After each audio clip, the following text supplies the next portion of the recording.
people? We are back. Act 2, the podcast, episode 208. And it's your boy, International Walt. It's your girl, Tosh, the co-host with the mostest. And we back for another episode of us. Instagram, YouTube, TikTok, Facebook, Apple Podcasts, Spotify, iHeartRadio, Amazon Music, Podcast, Anydex, Podchaser, Google Podcast, Player FM.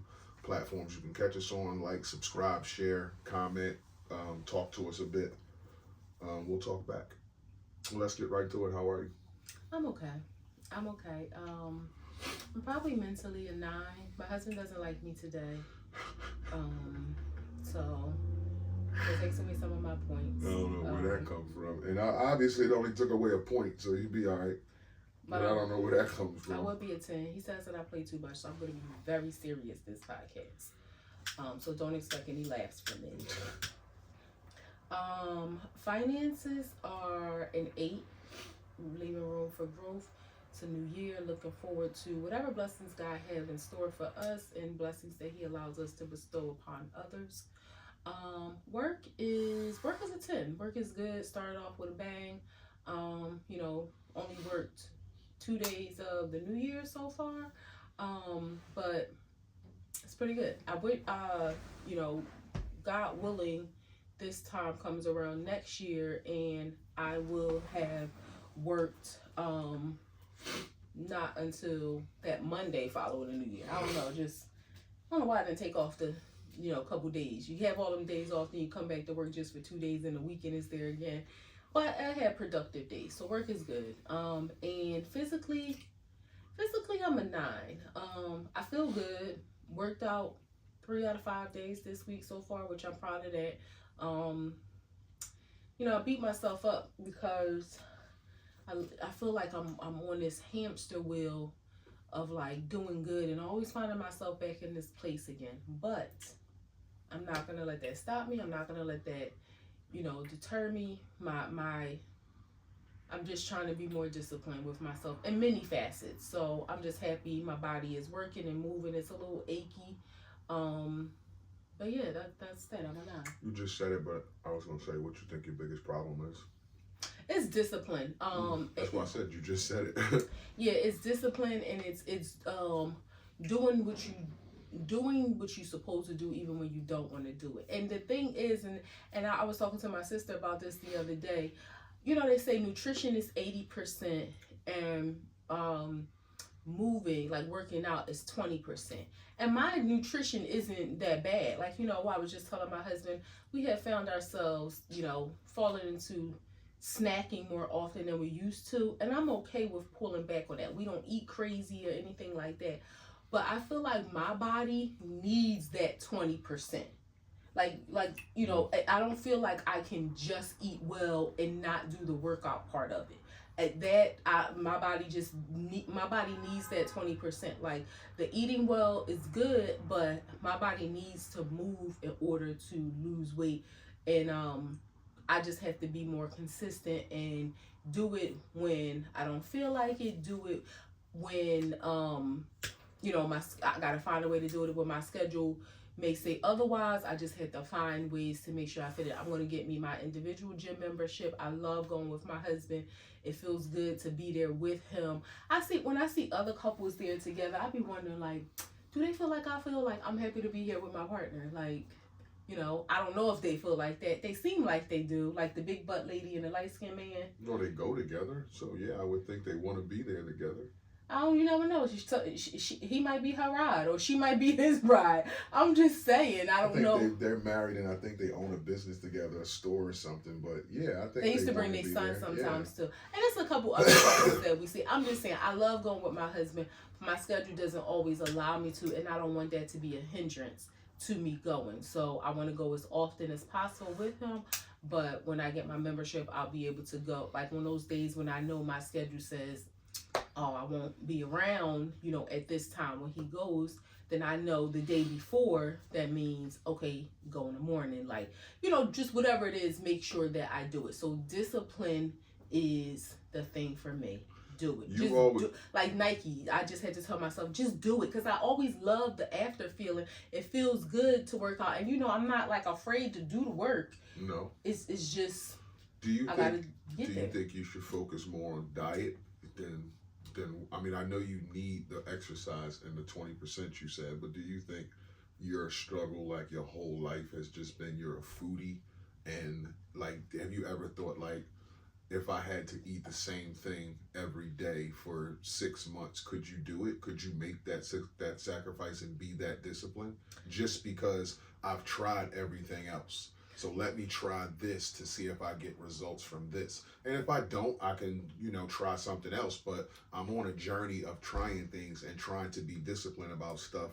Hey, here's a thing I never did before. Let me just see what it's like not to eat any of that good stuff, or the dinner dates with your girlfriends or sisters, and like let me just not do any of that stuff and eat the same thing, although I might get sick of this fucking chicken, but I never tried it for 6 months straight to see what it would do for me. I don't want to sacrifice those things for that. I mean, like, yes, eating healthy here, but I don't want to like not be able to see my sister, not see her, but like not have a date. I was about to say that's extreme. Yeah, I know it's not meaning not see her, but like not have a date. Or and the thing for me is too, I want to be able to.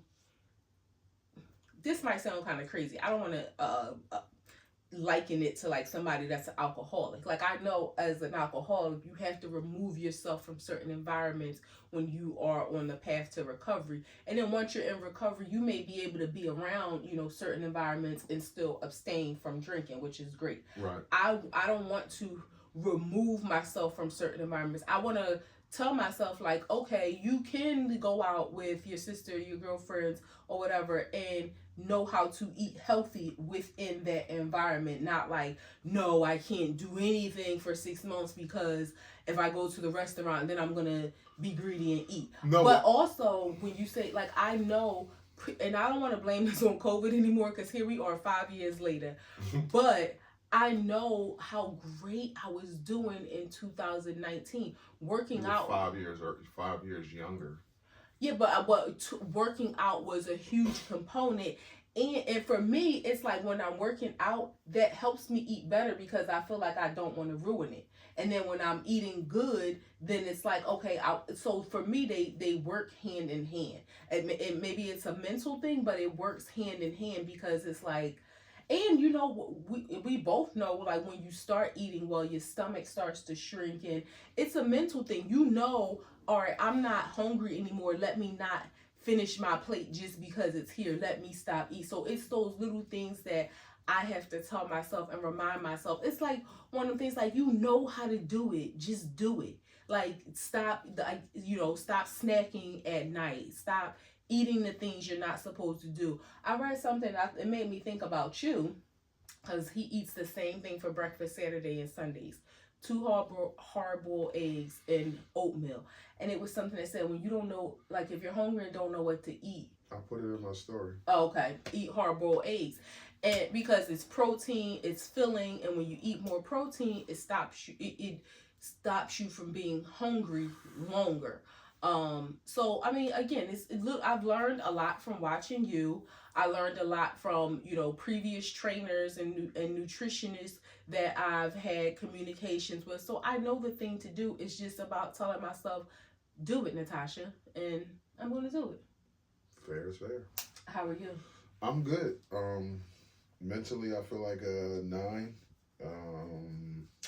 Why 9? Because you don't like me today? Sure.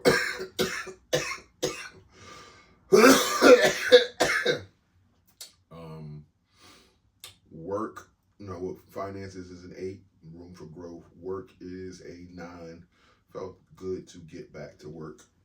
See my man Eddie. Laugh a little bit, talk shit, see how his Christmas and New Year's went. You've been riding solo for a couple of days. Yeah, riding solo, but not really doing much. What's next? Physically, I feel like a 10. Do you? Yeah, I feel good. Well, my back hurts a little bit. And you had an episode today? Yeah, but I'm not in pain. Okay. So, yeah, I feel like a 10. And I hit the gym all days this week, so I feel good about that. You did hit the gym on Wednesday, New Year's Day. I think they were closed. Oh, yeah, New Year's Day. But you did good all week. You actually did 5 days because you went Sunday, which you don't usually go, so that made up for Wednesday. Yep, so I hit the day. Like I said, I hit the gym 5 days this week. But way to go to tell me something negative. I wasn't saying negative. I just didn't want you to lie. You did. I gave you your props. You went on a Sunday, which usually, every now and then, depending on what the week has been like, you may have worked out on a Saturday. I don't ever remember you in the last year and almost 2 years working out on a Sunday. So no, but what my body feels like, it's in that rhythm. So a day or two, it starts to feel like, what the fuck is going on here? You're supposed to be moving at a certain time. And this was one of those some vacations, even we have worked out on vacations sometimes, but some vacations when we haven't worked out, we've been active, we've been busy, like, whether it's going around the town, depending on, like when we were in Mexico, we walked and sweated our balls off. But we've been active. This vacation was relaxation to the maximum. So it wasn't like your body, it wasn't like, okay, you didn't work out, but you walked 1,000,000 steps. Like, we really didn't do much. Yeah. So physically, I feel like a 10. I wanted to circle back to something that you were saying about the things that you think you need to do to lose weight and all that kind of stuff. And, do you also take into consideration that you're 5 years older, your metabolism is a little bit slower, that your body may not respond the way it did 60 months ago? Yeah. So that you may have to do something different. And when you say things like, I don't want to sacrifice that for that, it's like, I think to myself, maybe whatever that looks like to you, I'm not saying you should do what I do, because our bodies don't probably match and work like that. But whatever it looks like for you, nobody is saying like sacrifice not going on dates with your sisters or your girlfriends, but do they always have to be surrounded around food? That's number one. Right. So we can go to a date, to a museum or something, or to a show or something, a yoga class or something like that. So that's what I mean when I say, do we both get to a point where we think we know shit, but it's like, okay, I need to try something different. Like, let me show a discipline in another area to get a different result. That's all I wanted to say about that. No, and that's absolutely true. It's because I'm sorry, not to cut, but the way you sound, it's like, hey, I got it figured out. I know what to do. But you knew what to do 5 years ago, and you might not respond that way 5 years later, because we just get older, and 10 pounds ain't gonna leave like it did 5 years ago. No, absolutely. And I know, like, again, like you said, everything I did 5 years ago, it may not work now, but at least I have to put it in action and at least try to do it. And the reason why I say, don't get me wrong, I am willing to make sacrifices in order to reach my goal. And it's not necessarily that I have a goal. I just want to be healthy. I want to live to be able to love my husband as long as possible, to be able to love my kids as long as possible, to be able to spend time with my sisters and my friends as long as possible. I also feel like on the other end, life is short. And like, I don't want to, me and my sister, I kind of have this goal that I've been talking to my sisters and some friends about. When I say sisters, I include Toya in that too, where I feel like with, Erica isn't here, of course, but like with Sierra and Toya, we kind of have an agreement that we'll have one date a month. It's 12 months in a year. And, whether it doesn't have to be a dinner date. It could be breakfast. It could be a museum. It may be a concert that comes up, but just to see each other. And my sister, I may see her more often because of the hair salon, but I respect her place of work. So I'm talking about like one-on-one time. So to see each other once a month, I don't think is a big ask. Other friends, like outside of them, once a quarter. We've been like Nanette and I have been having a conversation, Misty, to say, you know what, at least 4 times a year we'll get together and see each other. That's cool. I'm not disputing that. Well, let me just finish. Let me just say this. And I feel like the reason why I responded in that way when initially thinking about like dinner dates or something is because life is so short, and I would hate to to put that off and something happens to somebody. Maybe that's just my anxiety. But you are absolutely right. I should have thought outside of the box to say, you know what, let's do a yoga class. You're not putting anything off. Because if you're saying we kind of all do this together, and I know like y'all do diets and stuff together, or or like y'all might just talk about a class. Challenge each other. So why not say, hey, we still going to keep these dates, but for 6 months we're not going to go on food dates. We're going to go to yoga. We're going to go to walk in the park. We're still going to see each other and talk and bullshit and chill for a couple hours, but we're not going to eat food. Well, everybody got to eat a meal, though. I understand that. I'm just saying, what can I do to do something different, but still not change your once a month thing, your once a quarter thing? But just for 6 months or 4 months, like, hey girls, let's do this and see, because we never did that before, and see what result we get from that. I agree. I don't think that's difficult to adjust to change at all. Not even a little. And you still get your sister fix. You still get your friend fix. They still get their Tasha fix, and it's, I don't think that's a difficult adjustment at all. So I just want to be healthy. Like, really, I mean, you never know what's around the corner. And you got some people that live, they run every day, they juice every day, they take 19 multivitamins, and then they find out they got liver cancer. Like, something crazy will happen. So I know that is no, cure-all. Some shit you got no control over. Exactly. But the things that I do have control over, like, I don't want to have heart disease because of my cholesterol, or I don't want to have diabetes because of the things that I'm eating. So yes, there are some things that I have no control of, but the things that are within my control, I want to try to maintain, the best. And also, I've got to a point where, and I know this is so cliche, where people say, like, your body is a temple, like God gave you this body to take care of it. I started thinking recently, like, that is another way to honor God, like, to take care of yourself. Like, that's kind of like a slap in the face to be like, I'm not going to take care of this body, or I'm just going to do whatever to it and be reckless, as if we don't know that things can happen and we haven't seen things happen to people. So that is also a part of, I never thought about like being healthy and losing weight in this way, but it's another way for me to look at it. And maybe that's what will help me be more disciplined, is to look at it as a way of honoring God in a different way. Yeah. What's your wows and woes for this week? Wow is I'm alive, breathing. Nothing bad happened. Nothing wrong happened with my family.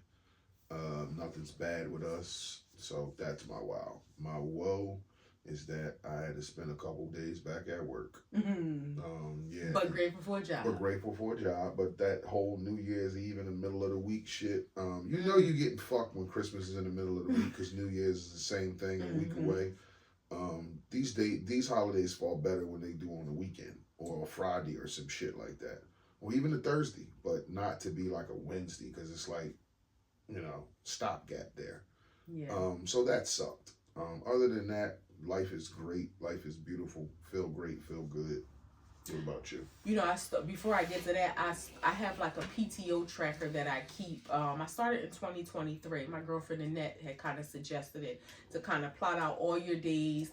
Put in the holidays you get from work, days that you're going to take off, and then as the time goes along, plot in days where you plan, because we have some months where it's like no holidays, so it's like plan some time for you, take a PTO day just to take a break. Yeah. So in doing that this year, and I'm not being presumptuous, this is God willing that we're able to see holiday season next year, taking off the last 2 weeks of the year because of the way the holidays fall. I would use 6 PTO days, but have 12 days off.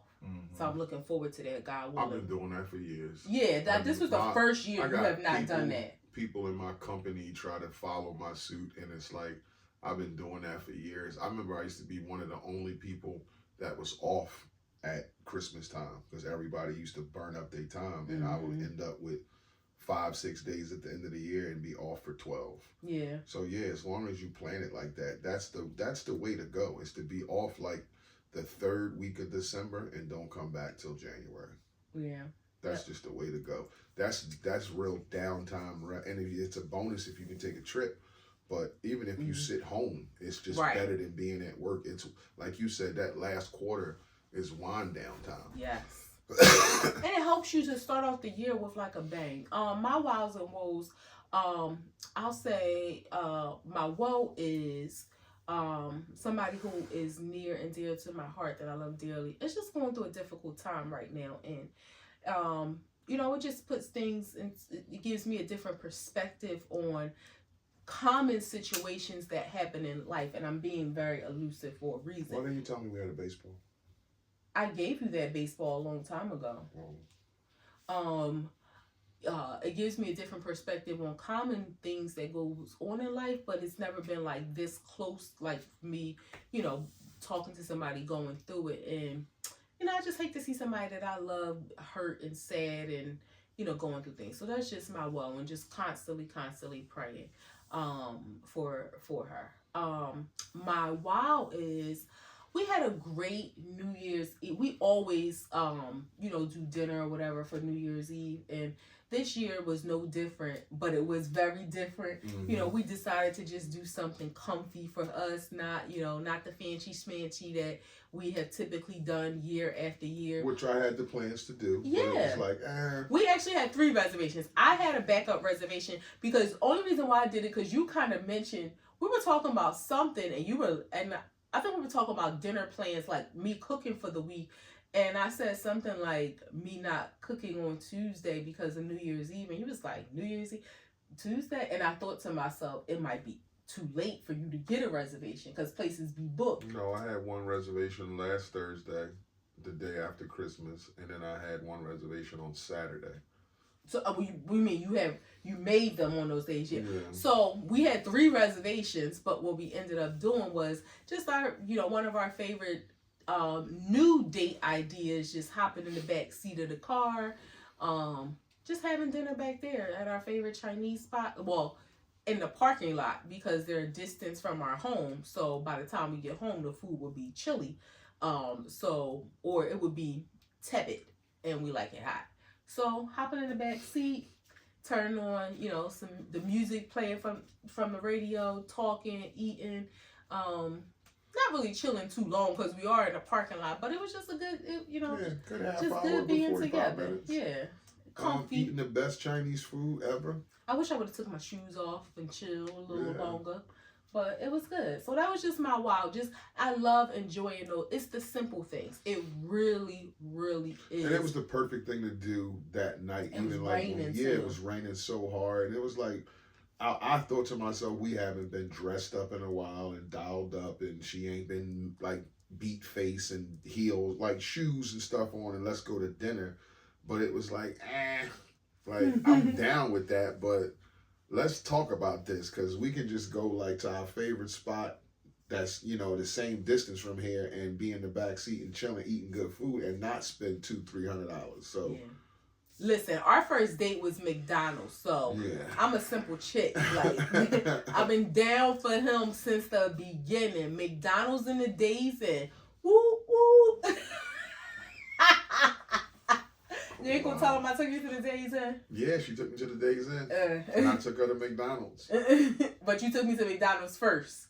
No, you went to McDonald's and then we went to the Days Inn. We ate our food in the Days Inn. No, you called me and said, I want to fuck and I'm taking you to the Days Inn, and that's you what a lie did. for a guy. I'm not a lie. First How you of think all, we ended up there? You said you wanted to fuck.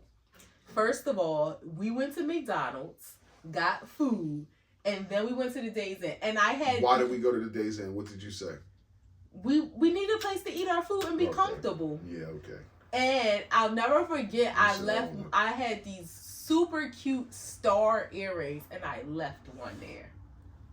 That was 25 years ago. It wasn't the greatest fucking sex we've had either. It wasn't. It absolutely was not. Not at all. I don't even want to give any details, but it absolutely was not.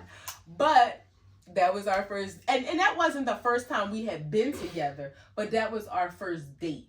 Mm-hmm. Like, that was our first date, like. Which was sad. Yeah. It wasn't sad. I don't regret it. No, I don't regret it, but I mean, having ego would have been like, yeah, I should have swerved that. Like, what are you saying here? I missed that. That went over my head. Say more words. No, that was just a joke, babe. Jesus Christ, I got to say more words. Oh, okay. 2024 is left.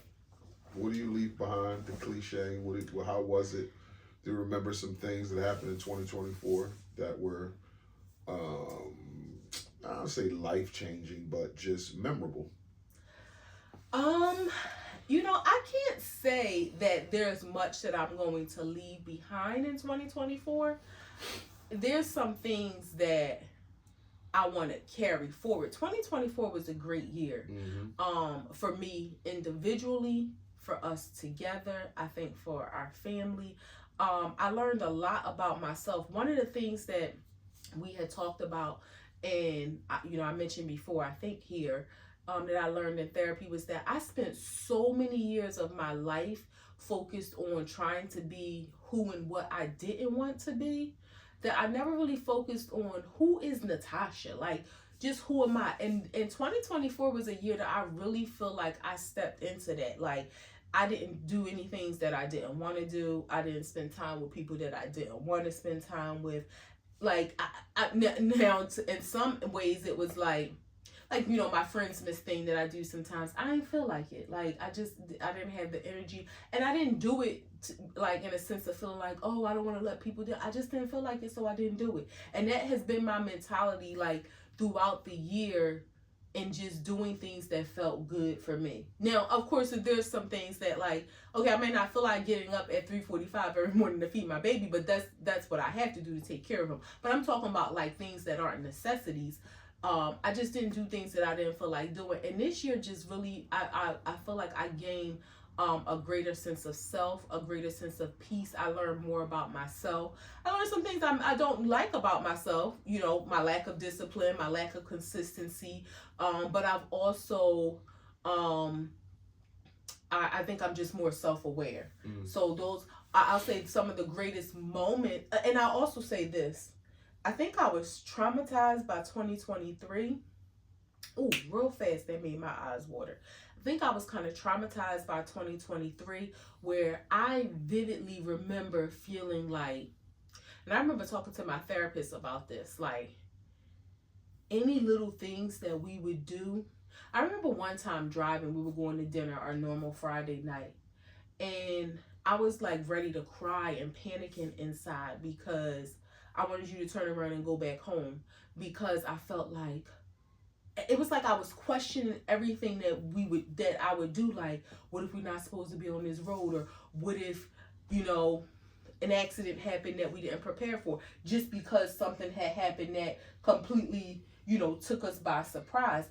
It was just constantly in my mind of, what if something happens? What if something happens? And I feel like in 2024, we lived more freely in doing things and not, yes, you got to have some boundaries and not just freeballing it, right, and going broke but I think we lived more freely than we have in past years.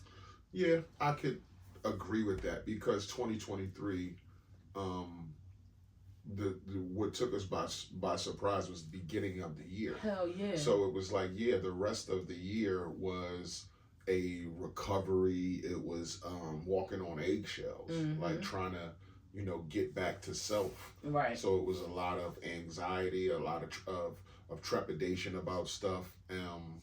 So I totally understand that. So for 2024 came around, I did feel, actually I had lost weight, like I was on a journey. So I felt like, more free, like you said. Yeah. So I would agree with that. We did live a lot more free and less worrying. Yeah. Until, like the end of the year when you was going through some stuff.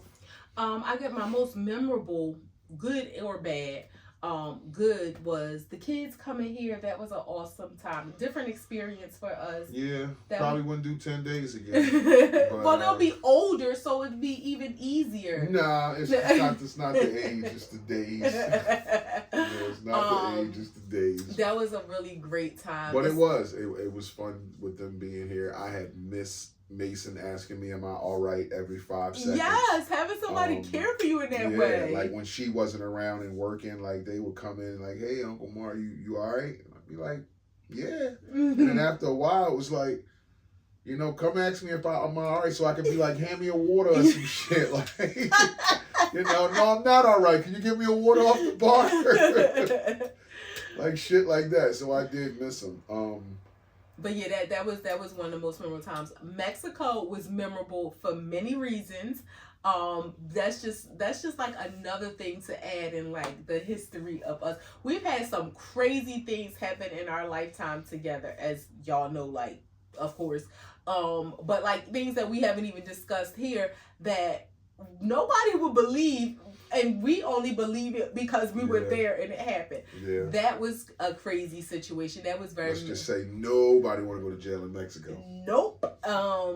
And then Thanksgiving. Yeah, I was ready to say for me the most memorable would be Mexico, because you know what almost happened, and then Thanksgiving, because it's like, you know, I was doing that for you because I know like that's your thing. You want to see the kids, and it's like I want to see them too, but I didn't know how much you had missed your sister, how much she missed you, and just being around them. Like it's like you I didn't expect my heart to be full too, because the hospitality that your sister showed for me, the way she went out her way for me, it's like that kind of shit is tucked away, and it's like I'll never forget that. Like I'll always, she'll always be, you know, in my heart for that. So that kind of stuff is like, wow, like I'm taking this trip because I got to get her down here to see these goddamn kids. Yeah, they're gonna be happy to see me too, but you know, it's for her. But when we came back, it was like I had the thought of, damn, when do I want to go back? Like, because it was like so chill down there. It was so cool. It was like our real family. So it was like everybody was, like she said, we had them quiet moments. People was asleep. We was eating. We was playing games. It was just fun stuff. How about you can buy me that for my birthday? Get the fuck out of here. You take a little 3-day trip there. Yeah, I know. I could do a lot for your birthday. I'm just saying. Never enough, though. No, that you don't have to buy me no other gifts. Never enough, though. It's always enough. Don't say sorry to the people, because you make it sound like I'm greedy. Sorry, people. She hit me, so I'm gonna say sorry. I don't want to get beat later. What about you? Okay, well, you did say those were your memorable thing. Yeah, 2024. Now, do you feel like as far as leaving something behind? Yeah, injury. I got injured in 2024. Well, I got known of an injury in 2024 that I probably had for years. But, you know, I had lost so much weight. It's like, okay, you know, I came to like a wall, and it was like, what the fuck is going on? And I had an injury, and I'm getting it taken care of. But that is something that I'm glad. Well, it's bleeding over into this year, but there's something I'm leaving behind, even though it's bleeding over into this year. Yeah. Yeah, that's it. 2025, what's new for me, having the mindset of I don't care who doesn't get me. Like, I don't care. Like, I'm at an age where I'm almost 50 years old. I am who I am. I'm still learning. I'm still evolving and all that stuff. But as far as me satisfying people and caring about shit like that, like it's really at a point where it's like, if you don't get me, then you just don't get me. I'm not for you. Have you ever? I haven't known you to be that person to give any credence to. Not you're taking it. Well, whatever I disclose to you about things like that, about people like that, will no longer be. That's what I'm saying. So I'm not saying that I give credence to the world, or I walk around like, you know, why people don't talk to me. But the things that I share with you, it's like I'm at this point, I'm just done with it. Like I'm just not thinking about it no more. Okay. Yeah.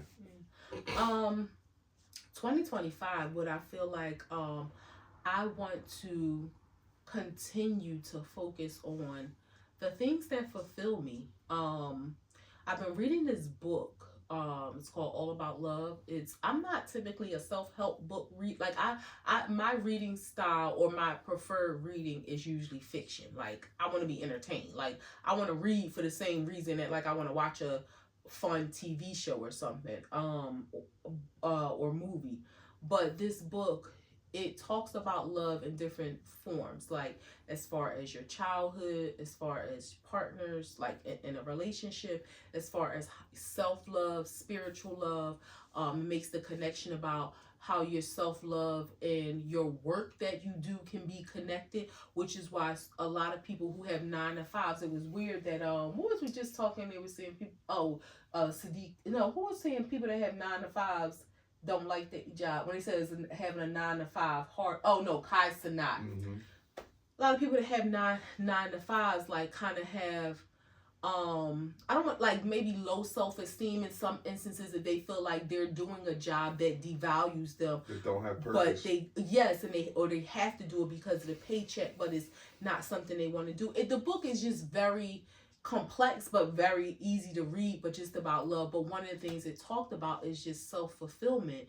And I have a job, let me just say my home life is peaceful, fulfilling, loving, which is, after God is like the root and foundation of that, because so many people leave from their homes every day and it's a mess, and then people wonder why they come to work with an attitude, or why they have road rage, or why they rude to people in stores, because they're leaving from a messy place.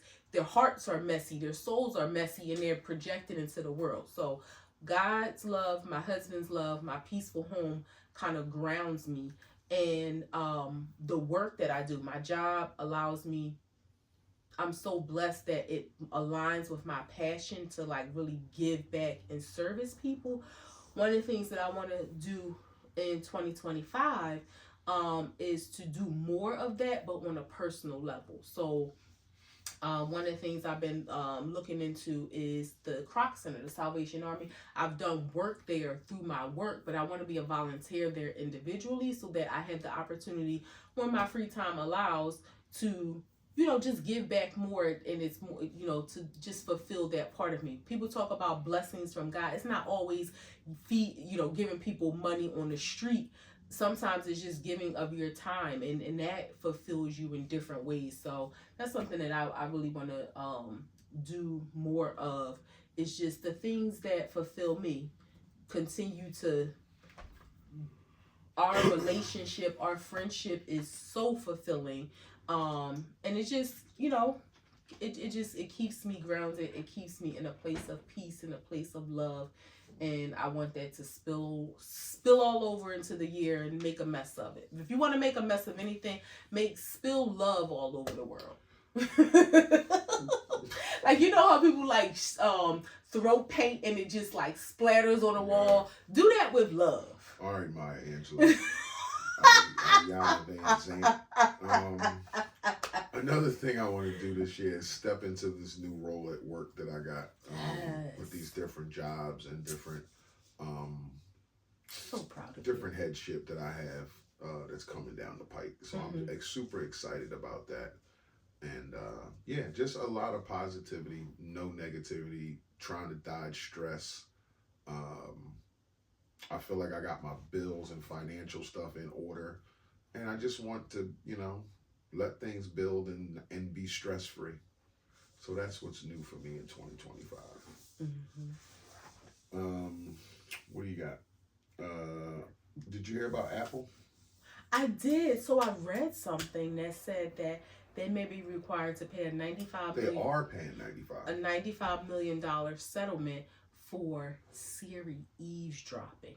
Why wasn't we in on that? Like, what person sued Apple because the phones listen when everybody says that? Well, this wasn't a class action lawsuit. This not class action? I'm asking. I don't know. We just have to look into it because we may be able to get. But you think about it, if it is class action, $95 million, everybody probably get a check for $14. No, it's not like 6,000 people on there.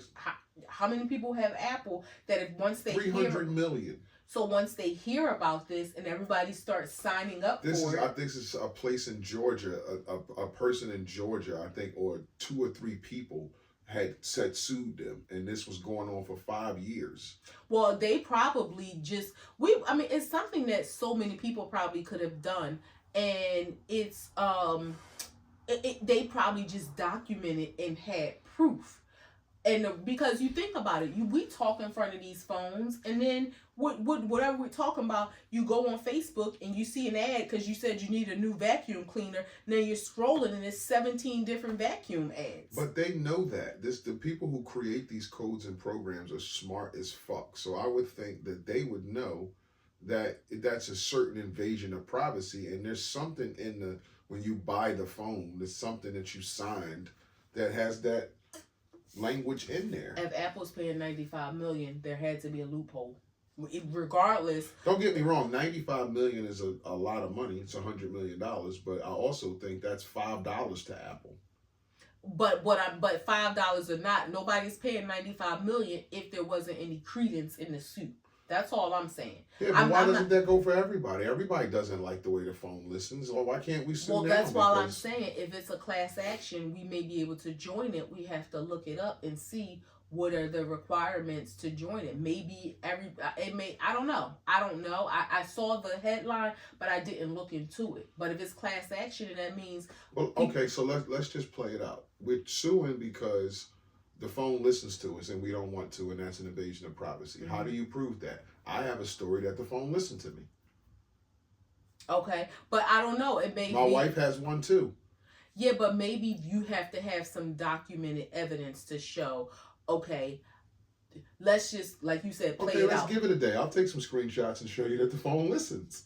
Right, but the way you would have to do that is you would have to record yourself from one phone talking about something, and then show that it popped up on a separate phone. You know what I mean? I don't know. Mm-hmm. And some people probably sat around and did this in order to build a case to prove it. So this may be the reason why it's class action. If it's a class action suit, everybody may not be qualified. Sometimes those class action suits require, different steps in it, and people may not, have the patience to follow through. So, if it's 50,000 people that join, in the end, it may not be that many people that actually get a payout. I will look more into this, but I don't think it was 50,000 people. I actually don't think it was a class action lawsuit. I think it was a civil suit of some sort with a few people.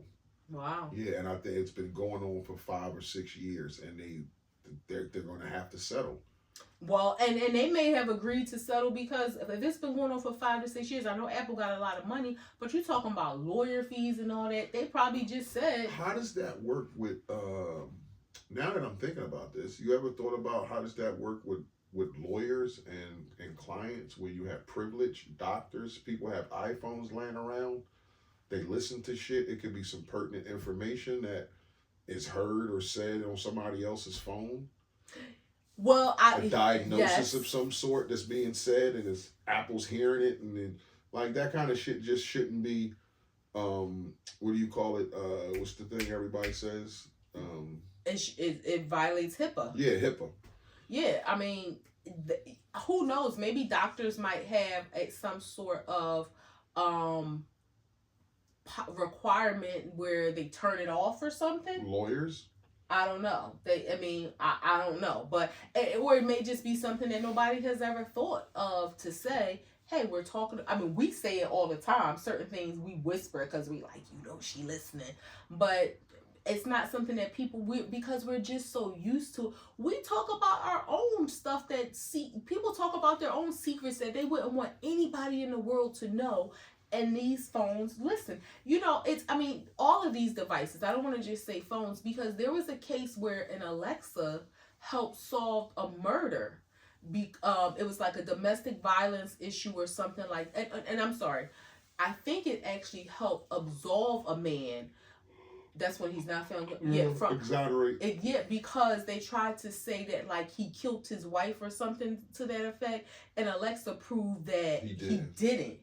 Like it hurt, and I don't even know what made them think to listen to the Alexa recording or whatever. The Alexa is more scary than Siri. I remember we had Alexa for about a week, and we unplugged this fucking thing. It would not turn off. It still would light up and listen when you said, "Hey Alexa," or when we talked. We'd just be having conversation or watching TV. The fucking thing would start glowing, and it's unplugged. And you know what I didn't realize? You know how like my Siri won't respond to your voice and vice versa. Sierra, my sister had an Alexa, and I told it to turn the music. She had the music on, and I told it to turn the music. I asked her to tell it to turn the music. She was like, "You," and I thought it wouldn't respond. No, and Alexa did. does. Like you can have a house full of a family, a house full of kids. Alexa will respond to everybody. So it's know not that. voice. It's not just one voice. Wow. Yeah, okay. Alexa will respond to, "Hey Alexa." And it's crazy because listening to her music and, telling it to turn the music up or skip the song or play this person, it kind of made me want one again. But then I thought about it like, she invasive. Yeah, you be talking some shit, like personal shit, and that shit will just glow, and you'll be like, "Holy shit, it's been listening all this time." Yeah, we could not get it. We were telling it to turn the music off, and it wouldn't go off, and unplugged it, everything, it wouldn't go off. Then when we thought it was off, yeah, it like lit up. Like, yeah, that thing, I think we still got it. It's just been wrapped up, unplugged in the back of a cabinet somewhere. Yeah.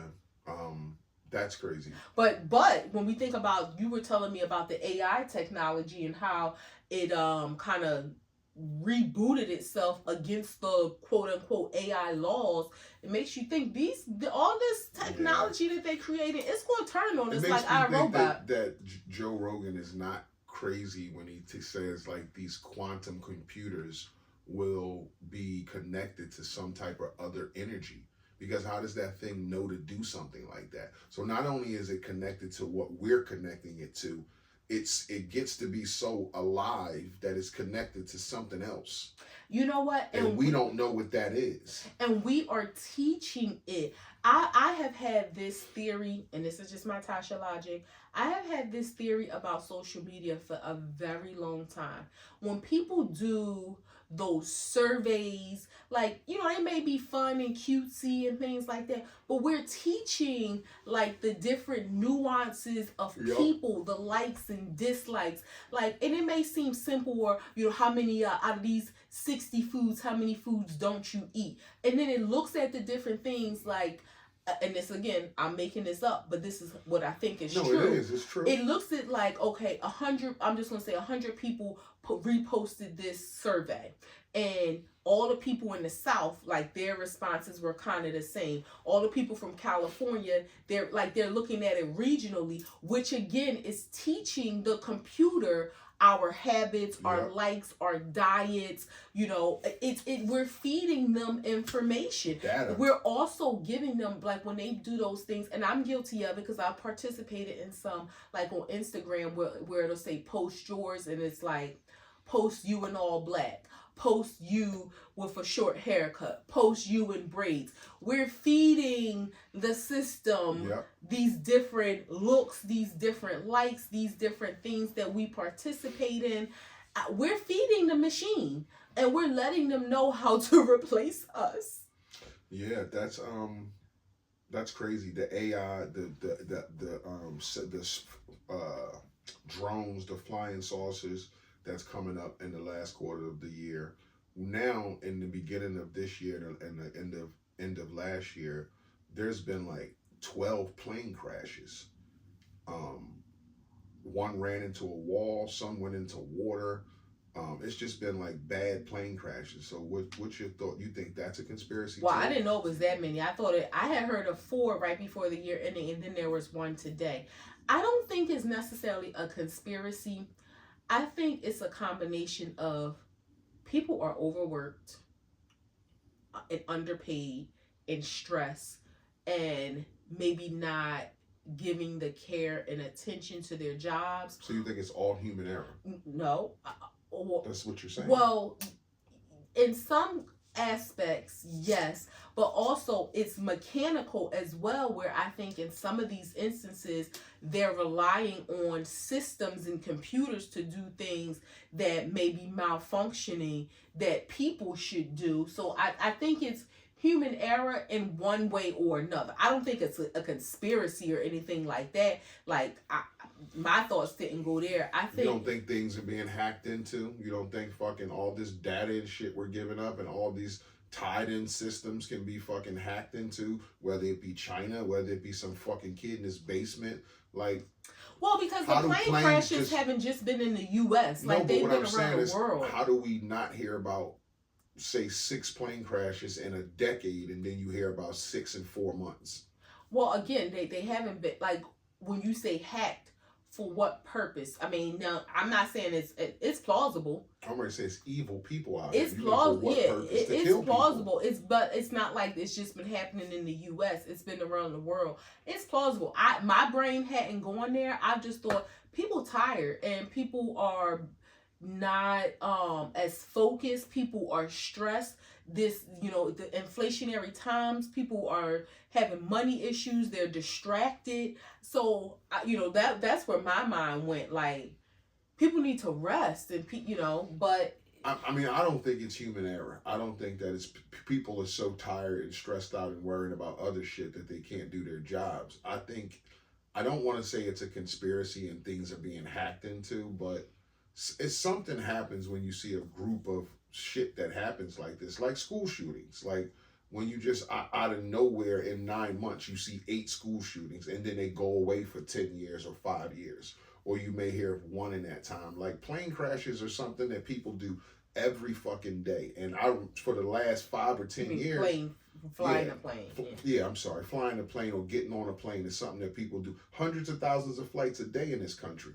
So to hear like 6 plane crashes in 4 or 5 months is like crazy. I mean, the one that crashed in, I think it was Kazakhstan or something like that. Mm-hmm. The guy was praying to, he's a Muslim guy, and he's praying to Allah the whole time while the plane was going down. He was like the calmest person on the plane, and he was saying how he loved his wife, and Allah this, Allah that, and then the phone went out, and then like 30 minutes later, he's got blood on his head. He's bleeding from his nose. He's in his phone again, and he's like, Allahu Akbar, Allah. Like, he was like He survived. 2 people who survived. He was one of them. Wow. And it was like 180 people on the plane. Killed everybody. He was like 2 people who lived. Damn. And he was walking away from the plane. Damn.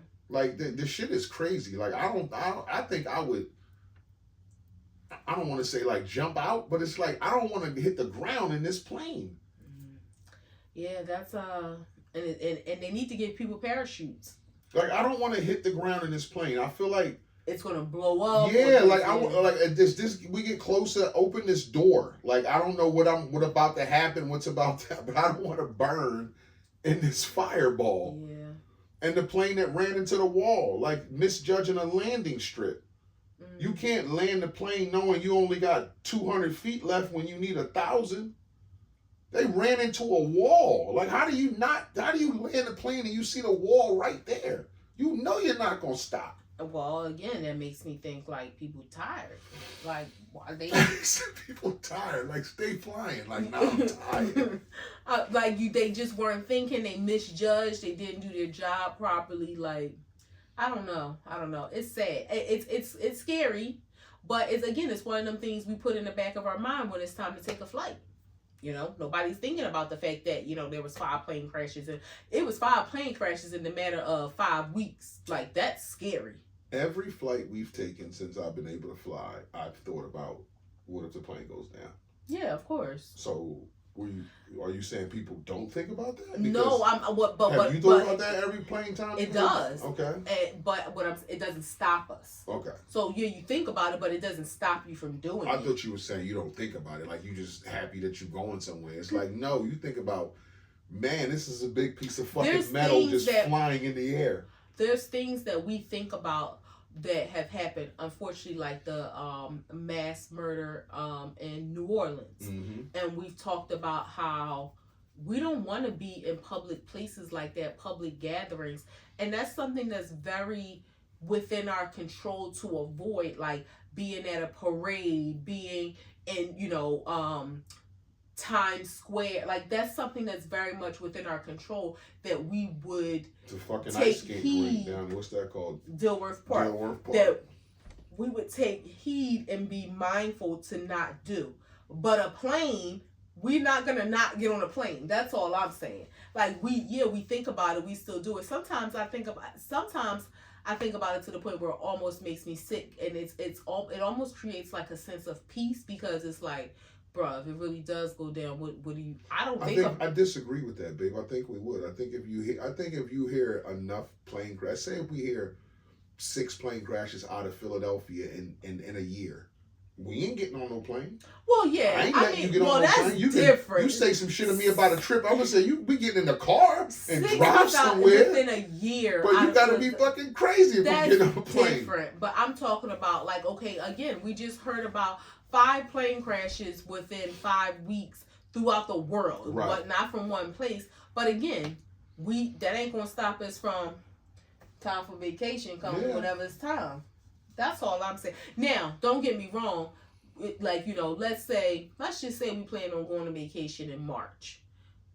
If up until that time we done heard about 6, 7 more, that may stop us. Like, where we driving to? Like, something's going on. God is talking to people. Yeah. He's saying stay off these goddamn planes. Like, what bigger sign do you need than them crashing? Right. Like, you don't need a bigger sign than that. But airfare might be low. Because they're crashing. That's why. Hey, we're killing hundreds of people at a time, like at 200-300 at a time. So we got $100 tickets. Yeah. No shit. Yeah. No shit. Y'all got $100 tickets. 3 grams. Naked sleepwalking. Sleepwalking in general is a thing. Sleepwalking naked is another whole thing entirely, especially if you leave your premises. My man Joe Budden, it's out in the news, got locked up for sleepwalking naked to a neighbor's house, being caught on a ring cam. Have you ever slept walk in your life? Not that I'm aware of, but I don't want to tell anybody's personal business. Somebody that I love has slept walk for most of their life, and it's funny. Have they ever done so naked? I think so. As a kid, like in the house and shit like that. Like you might have walked out the room naked, but never left the premises. That's how I was gonna say. It's funny, but it's scary when you think about the potential of what could happen, because they are completely unaware, but they appear to be awake. They do things and talk, and their eyes are open, and they're moving about, but they have no recollection of what is happening. And again, it's funny when you initially, but it's scary when you think how does the mind and body work that way? The body and mind the brain is a fucking amazing thing. Yeah. So a reason why I say I think naked, because I think they are a naked sleeper. So that was one of the things about with Joe Budden. People were saying if you sleepwalk, why would you be naked? But for most sleepwalkers, it's not like a nightly occurrence. It might happen once a year. Yeah. Or maybe, once a season. It's not like it's a regularly occurring thing.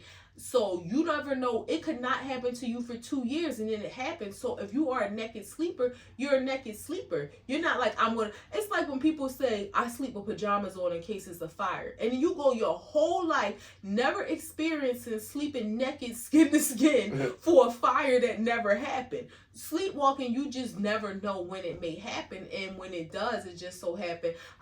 I'm happy that he's safe, because he could have went outside and it could have been worse. He could have by a dog. He could have encountered a kid, which the charges could have been different. And that could potentially ruin somebody's life. And as well as traumatize a kid. Ruins the kid's life. Yeah, as well as traumatize a kid. But then you think 2:00 in the morning, what is a kid doing out? But you never know. I'm happy that he wasn't harmed, that no one else was harmed, and I hope that it's resolved amicably. Charges are charges, and I feel like they have to, but he already had some contention in the building where it happened anyway. The people didn't want him there. Right, it's a residential building and you can't do commercial things. And the people, they were, those lacking melanin. And they felt like, and if, a lot of traffic. Imagine if you live across the hall from somebody, a lot of traffic coming and going, regardless of what they're doing. Even if he did just live there, people would complain. You can hear somebody calling the building manager. He has a lot of friends coming and going, or they'll lie and say they must be selling drugs in there. They'll say anything. So, that probably added fuel to the fire now that this happened, and kind of gave them that ticket to say, okay, now we can wash our hands and get you out the building. That's crazy. I'm glad he's safe too, and I couldn't imagine like naked sleepwalk. I mean, sleepwalk. The fact that I'm a naked sleeper is one thing, but just like having to be like, I'm in the garage in the car naked, and you gotta like wake me up. Like it ain't. You can't go to work like this, nigga. Wake up. Like what the fuck wrong with you? Or you drive the Wawa. Like people have told stories about them driving, eating, cooking, or people can burn the house down. You start cooking something and then go back to sleep. Yeah. Like sleepwalking can be very dangerous. Now I do feel like once you know it's a problem, you got to make people aware, and you have to have some sort of like alarms and I was locks. about to say motion detectors or something, so that maybe if you have like the cameras in your house, if your family members get an alert that your door open at 2:00 in the morning, okay, they'll be. And you got an en-suite bathroom. Yeah, you shouldn't be doing that. Yeah. Maybe you got a little fridge in there for some snacks or water. You shouldn't be coming out the room. Yeah. So if your door breach, we should be alert that you might be trying to leave the house or some shit. Right. Or fall down the fucking steps. If you're there by yourself. Yeah. Yeah. You fall down a flight of steps and sleepwalk and break your fucking neck. Yeah. Or you do something like if you have a weapon in your house or something like it, like, cause you can do and say. There was an incident that I was told about from a sleepwalker where they were kind of hysterical because they were in the bed with somebody who is their partner, but it was like they didn't know who they were. I don't know. It was a very weird, intense situation. So again, it can be funny at first, but then you like, what if this person hurt you because they feel like you're a stranger in the bed, but you're like, babe, I live here. What are you doing? If you don't wake them out, sock the shit out you quick as shit. You talking about who are you? Who are you? Who are you? Me, it's just walk, goddammit.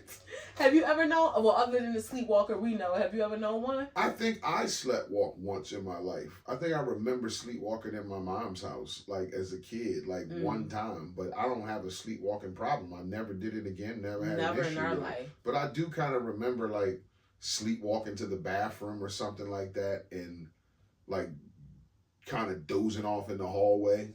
Like standing there. When I was a kid, and I don't know if this is constituted as sleepwalking. When I was a kid, so you go up the steps in our house. Our room was the very back room at the top of the step. Then it was the bathroom, another room. My parents' room was down the hall.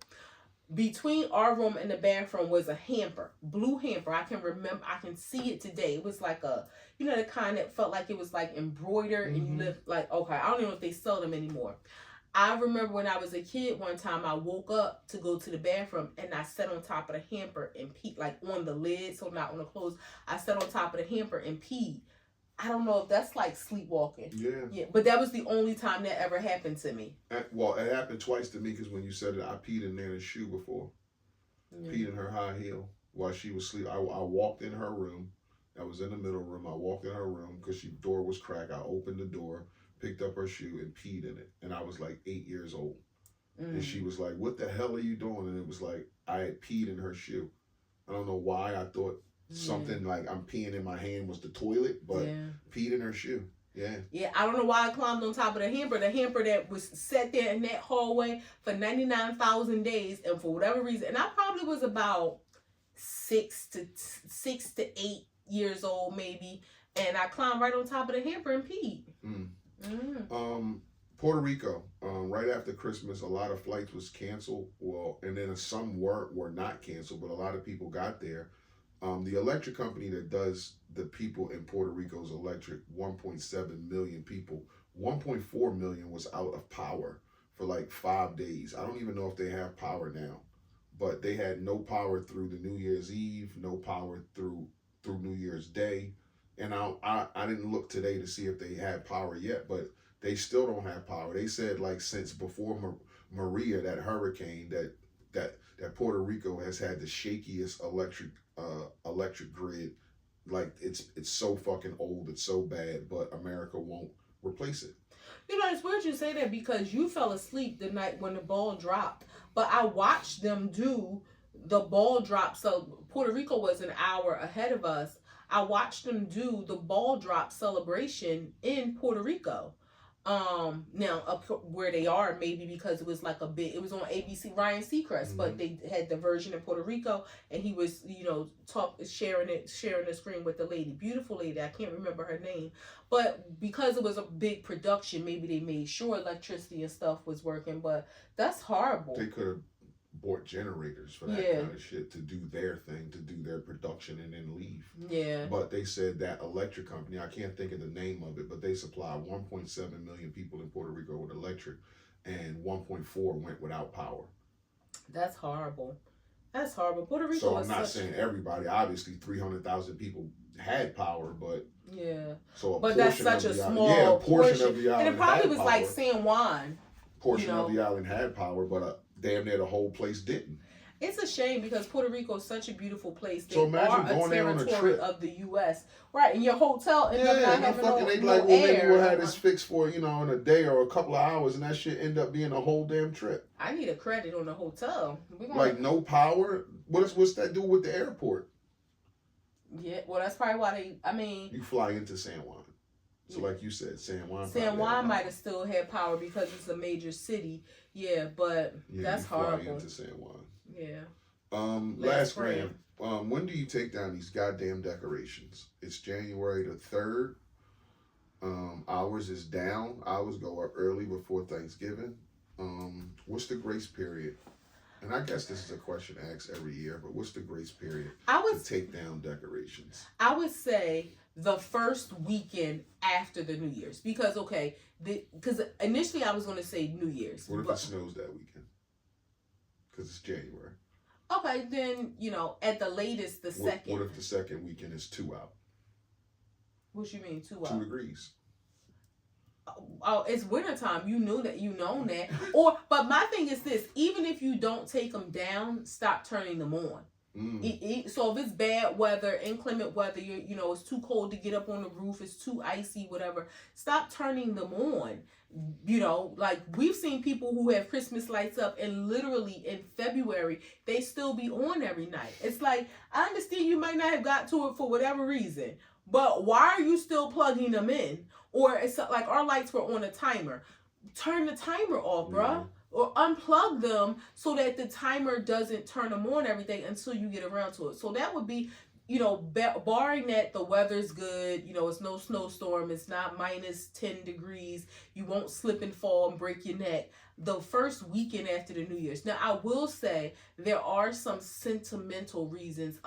Somebody used to report to me, and she will always say, and she's in her 50s.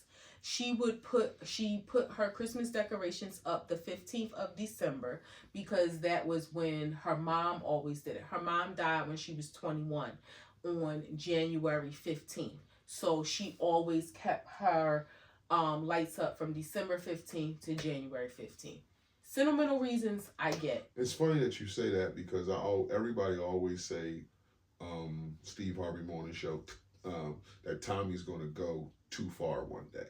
And I heard a prank call he did where he absolutely went too far. So he called this man and told him, hey, I'm one of your neighbors. I live down the street and you still got your Christmas lights up. Are you taking your hair out on camera? Well, no, I'm just fucking with it. And he's like, you still got your Christmas lights up. And the guy's like, yeah. And we go through this every year. And he's like, yeah, well, I got got a petition, signed some people on the block, and you got to get them lights down this weekend. And the guy was like, the lights ain't coming down. The reason I got the lights up is because my mom likes them. That's what he said. My mom likes them. So he's like, Tommy's like, I don't give a damn if she like them or not. I'm going to come through there this weekend. If it's you and your mother out there taking them down, then you're going to have to take them down. So the dude's like, listen, man, I'm not taking the lights down. I told you my mom liked them. So he's like, I told you, I don't give a damn if I come out there. It better be you and your mother out there on the ladder taking these goddamn lights down. Well, the dude was like, well, my mom passed, so she ain't going to be on no fucking ladder. And who is this? This Greg? And he was just like, nah, this nephew Tommy, Steve Harvey Show. And he was like, I apologize. And the dude was like, he was mad. He was like mad, like, bro, like, you gotta chill with this shit. And he was like, you know, your peoples asked me to prank call you, you know, it went too far, this and this and that. And he was like, nah, bro, like, my mom passed. That's why the lights is up. And I'm going to keep them the fuck up. Like, you HOA people kiss my ass. But yeah, he was upset about that. And it was like, yeah, that's one of them calls that went too far, bro. Like, leave the dude lights alone.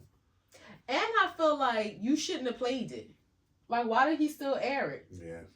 Like, why you didn't have to still air it? I mean, he could have apologized to that guy off air, you know, when they was on the phone and said what he had to say, but you didn't have to play that. Oh, but then again, in hindsight, it could maybe help other people to have sympathy to say you never know why other people may have their lights up. So I'll give him credit for that. But yeah, that did go too far. But yeah, the lady that worked, she said December 15th to January 15th is when she puts up her, some people might think December 15th is too late, but she doesn't put it up until December 15th because that's when her mom always did it, and her mom passed January 15th, so that's when she always takes it down. That's a wrap. I hate to end on a hard, horrible, meek note, but yeah, that's a wrap. Well, it's not. It's evidence to say you never know other people's lives. Yeah, we may talk trash and not, you know, feel like why the hell they still got their lights up, but you just don't know other people's stories. So be kind. Way to clean it up. It's a wrap. A2TP Podcast, episode 208. Y'all know all the platforms you can catch us on. Like, subscribe, share, comment. This was fun. I hope y'all like it.